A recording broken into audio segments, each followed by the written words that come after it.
How many of us know we are living in the last of the last days? And the Bible tells us, living in the last day, Jesus himself said, parallels, time. And we talk about wars and rumors of war. Now, this word rumors in the Greek is the word echo.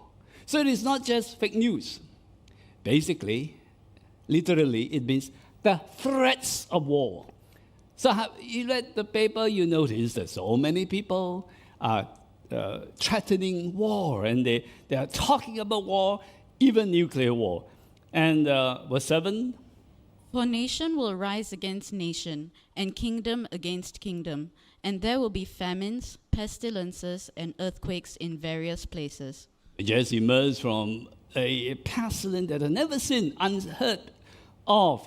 I mean, almost every continent. Of course, we're talking about COVID, and there are more earthquakes in the last 20 years than all the centuries combined in terms of its frequency and intensity. And yet, in the midst of all this troubling time, Jesus Christ said one word for us is here: see that you are not troubled. So on the right, see that you're not troubled. In fact, the Bible tells us he doesn't want us to fear what the people of the world are fearing. Isaiah chapter 8. Do not call conspiracy everything that these people call conspiracy. Do not fear what they fear, and do not dread it. So today I'm going to touch on receiving the grace to conquer fear.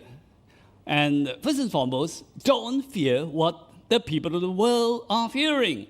Because number one, fear damages our relationship with one another, and of course, it damages our relationship with God.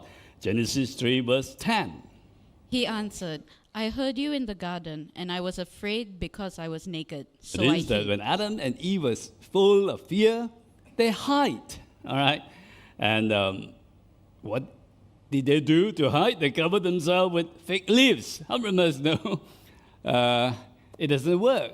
Fig leaf doesn't cover our guilt and condemnation. And the fact is that when we're frozen in fear, we hide, we try to use human ways to cover our weaknesses. That's the reason why we are close up to feedbacks.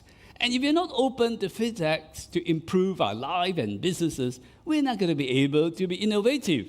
And fear, apart from that, also very destructive to relationship because we tend to hide. That means a distance. We will be distant from one another, and the worst, we feel distant from God when we are frozen in fear. Next thing about fear is that fear paralyzes you. Romans chapter 8. For you did not receive a spirit that makes you a slave again to fear, but you received the spirit of sonship, and by him we cry, Abba, Father. Fear makes us slaves. The New King James says bondage. How would like to be in bondage, all right, of fear, because it paralyzes us. Sometimes it may be facts. Okay, we read the news of all the negative news of the world, the rumors of war, the echoes of war, the echoes of economic challenges. And if you're not careful, we will be frozen. We're not going to be able to be really innovative, plan new things for our business. And the Bible tells us, Ecclesiastes chapter 11 says, Whoever watches the wind will not plant. Whoever looks at the clouds will not reap. God said, if we wait for the perfect condition, the wind is right, the heat is correct, man, you're not going to be planting anything. You're not going to be harvesting anything. And how many of us know limitations are the catalyst or breeding ground for great innovation? Many of the innovative things that have come about in the world is because of great crisis and difficult situation.